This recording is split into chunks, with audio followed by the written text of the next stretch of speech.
want them to trust.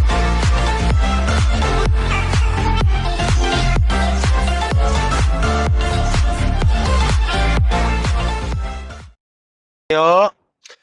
안사님 예. 반갑습니다. 예, 세일 신영정부 반갑습니다. 이성훈 센터장입니다. 예, 팀장님. 사임하고 그때 이혼한 우리 그 이유가 뭐였습니까? 정확하게. 그냥 뭐 예.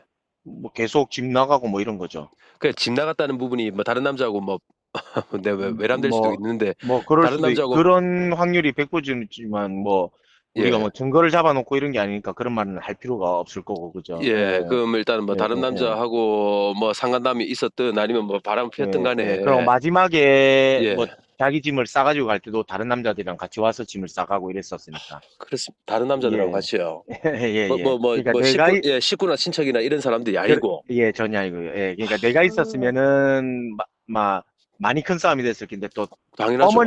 어머니만 계셨어요. 그러니까 어머니는 또 정신력 충격까지 받으시고 막 그랬었죠. 예. 어유 그렇겠죠. 이 예, 다른 예, 예. 친인척도 아니고 그 외간 남자들이 와가지고 뭐 물건을 가져가고 그러니까 하는데 뭐 앞에서 차 대기하고 있고 짐싸가 나오고 막 이랬었으니까요. 판결 나고 나서 첫 달부터 하나도 지급을 안 한 겁니까? 아니면 뭐 일부 그렇죠. 아니요. 하나도 없었고 팀장님이 받아주신 게 첫 번째부터입니다. 그러니까 10원도 그러면 안 예. 그 10원도 1원짜리 받은 하나 안 적도 주다가 없고. 제가 이제 뭐 집행하고 압류하고 그렇죠. 찾아내가지고 이제 그때부터 이제 지금 돈을 주고 있는 거네요. 네네. 와, 그렇고 인간이 한 번도 찾아와 본 적도 없고 아가 어떻게 되고 있는지 크고 있는지 뭘 하는지. 혹시 면접 교섭권이나 이런 건 당연히 있었을 거 아닙니까? 아이 그러면요 당연하지. 그것까지 하면 내가 개새끼죠. 보고 그럼 싶으면 봐라 해야죠 당연히. 면접 그거는- 교섭권이나 이런 것도 다 있는데도 예, 불구하고 그러니까요. 애를 찾아오지도 않고 그러니까 애가 3살밖에 안 됐는데 예. 지금 남편한테 지금 가게도 내달라고 해가지고 뭐 방만하게 뭐 경영도 아니죠. 조만한 가게니까 예. 그것도 내가 할 완전 때도 예. 굽네 치킨 내주고 했었다 아닙니까? 내가 할 때도. 사임도 그거 내주셨습니까? 예, 굽네 치킨 바로 내 가게 하던 가게 옆에 내주고 했었다 아닙니까? 그것도 돈 다 띵가 먹고 이랬었습니다. 어떻게 하는 수법이 똑같습니까? 지금 이 남편도 그렇지. 그 작은 가게 그러니까요. 옷가게 뭐 인가 그거 내줬는데도 그러니까요. 그것도 지금 한 3-4천만 원을 다는 그 지금 그 예. 카드하고 뭐 이것저것 다 예. 사업자 대출해가지고 그래야 못 지가 먹고요. 뒷돈이 생긴다 아닙니까? 예, 그거 먹고 지금 그다음에 남편 생각해보면. 앞으로 대출 뭐 지금 6천인가 7천만 원 받아가지고 2020년도에 이런 일이 또 벌어졌다면 2023년도, 24년도쯤에 또 이런 일이 딴 사람한테 또 벌어지겠죠. 저는 장담합니다. 자, 이런 사람 진짜 끝까지 내가 밟아줄 테니까. 네, 저도 하여튼 그 돈 받아가지고 예. 달달이 우리 애 옷 사주고 맛있는 거 갈비 사먹이는 게 좋지. 예, 맞습니다. 예, 그러니까 지금 예. 뭐 그 돈은 또 잘 들어오고 있으니까 하여튼 뭐 예, 제가 예. 그 끝까지 다 받을 수도 그렇게 하겠습니다. 고맙습니다. 아유, 고생 많으셨다. 안 그래도 참 팀장 유튜브는 제가 잘 보고 있습니다. 아유, 감사합니다. 예. 안녕하십니까. 이성훈TV의 이성훈입니다.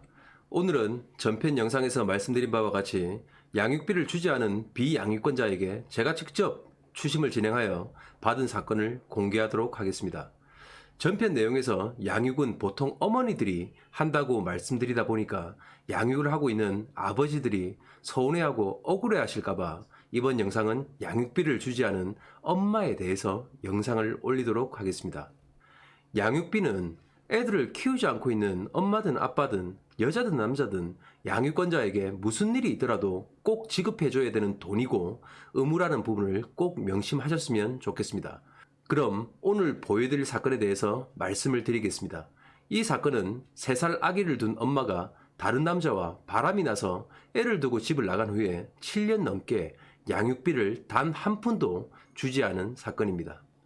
남편은 아내가 집을 나간 후에 겨우겨우 수소문해서 아내와 연락을 했고 다시 집에 돌아올 것을 눈물로써 호소하였습니다.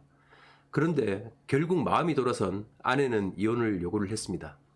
하는 수 없이 협의 이혼을 하여 매달 양육비 30만 원을 지급하기로 아내는 법원에서 약속을 하였습니다.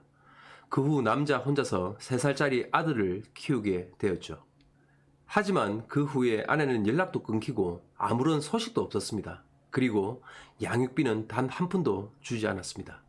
그래서 남편은 너무 괘씸해서 법원에 이행명령까지 신청하였으나 아내는 아무런 답변도 없었습니다. 그리고 법원에서 양육비를 지급하지 않으면 과태료 처분과 감치를 한다고 아내한테 얘기를 했는데도 이런 부분들을 전부 다 무시한 것이었습니다. 그 후 남편은 저에게 양육비를 받아달라고 의뢰를 하였고 제가 담당을 하고 추심을 시작하게 되었습니다. 아내는 돈을 줘야 될 의무가 있는 사람이기에 이제 채무자라고 제가 지칭을 하겠습니다. 저는 사건을 접수를 받고 채무자에 대한 신용조사와 재산조사를 실시하였습니다. 그리고 부동산, 사업자, 차량, 주식 등의 유가증권, 보험 등에 대한 전체적인 조사를 별도로 진행을 하였습니다. 또한 채무자가 지금 거주하고 있는 거주지 그리고 가족관계 등을 집중적으로 조사를 하기 시작했습니다.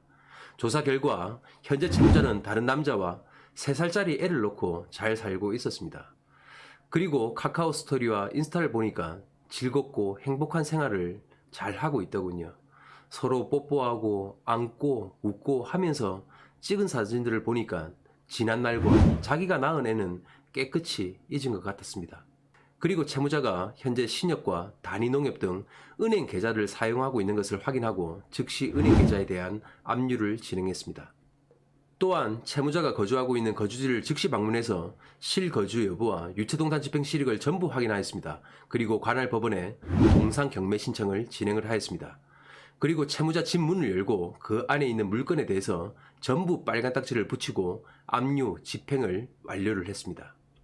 그리고 통장 압류와 집에 빨간 딱지까지 붙인 그날 밤 채무자가 저에게 연락이 왔습니다. 그리고 저에게 이렇게 말을 하더군요. 자신이 있는 곳을 어떻게 알아냈냐고. 그리고 나는 까맣게 모르고 있었는데 갑자기 찾아와서 돈을 달라고 하면 어떻게 하냐면서 저한테 오히려 화를 내더군요. 그리고 지금 남편이 알면 큰일 나니까 어떻게 해야 되냐며 자기 하소연만 하고 자기 말만 했습니다. 정말 말하는 걸 보니 너무나도 황당했습니다. 제가 양육비를 안 준 자신을 찾아낸 게 그렇게 중요한가요?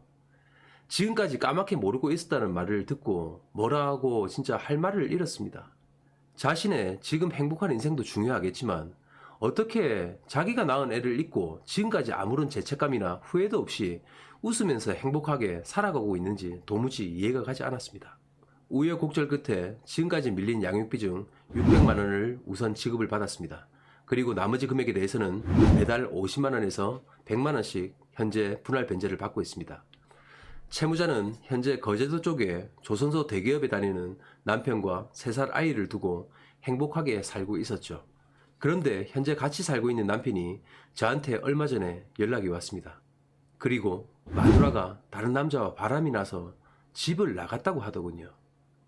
참 세상이 정말 말세라는 생각이 들었습니다. 무슨 애가 3살만 되면 다른 남자와 바람을 피고 또 집을 나간다는 말입니까? 그렇게 되면 지금 그 3살짜리 애는 또 아버지와 남겨지겠죠. 정말 가슴이 아픕니다. 이런 기가 막힌 현실이 어디 있겠습니까? 애들이 무슨 장난감도 아니고 말이죠. 다른 거 즐거운 거 하면 이제는 잊어버리고 가지고 놀지 않는 장난감이라고 생각하는 거나 똑같습니다. 부모가 되는 순간 책임이란 게 있는 거고 그 책임이 없으면 어떻게 가족이라고 할 수가 있겠습니까? 그래서 제가 그 여자 채무자에게 연락을 했죠.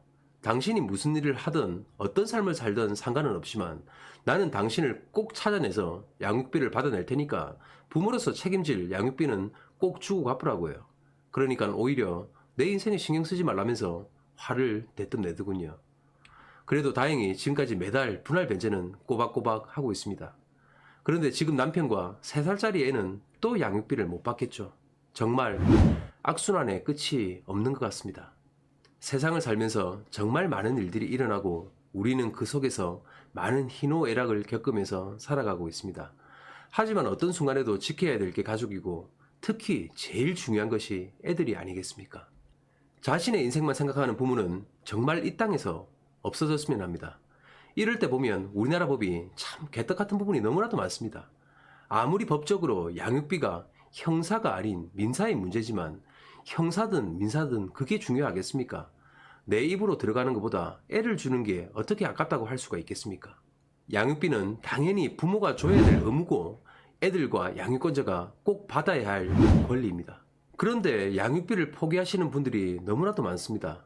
절대 그렇게 하시면 안 됩니다. 애들을 위해서라도요. 양육비를 포기하시는 분들 중에 이런 경우가 정말 많습니다. 첫 번째는 이혼할 때 당연히 안 좋게 헤어지다 보니까 이혼한 상대방이 꼴도 보기 싫고 상종하기 싫어서 그냥 포기하는 경우가 정말 제일 많습니다. 그리고 두 번째는 애들을 양육하고 힘들게 생활하다 보니까 법적인 절차와 복잡한 일 때문에 시간도 나지 않고 그 과정이 더 스트레스 받을 것 같다는 생각에 그냥 포기하시는 분들도 정말 많죠. 그리고 마지막 세 번째는 양육비 못 받은 지도 오래됐고 이제는 애들이 미성년이 끝나가는 시점이 다가오니까 이제 받아서 뭐 하겠냐며 이렇게 포기하시는 분들도 정말 많습니다. 그런데 양육비는 언제든지 과거의 양육비까지 전부 다 청구가 가능하며 애들이 커서 성인이 됐다고 하더라도 과거의 양육비까지 한 번에 다 청구할 수 있으니까 절대 포기하시면 안 됩니다. 정말 지긋지긋한 부모와 자식이 쫓고 쫓기는 양육비의 전쟁의 해결 방안을 다음 편에서 제가 찾아올 테니까 많은 시청을 부탁드리겠습니다. 자, 오늘도 시청해 주셔서 감사합니다. 이 영상이 도움이 되셨다고 하면 좋아요와 구독을 부탁드리겠습니다. 이상으로 이성훈TV의 이성훈이었습니다. 감사합니다.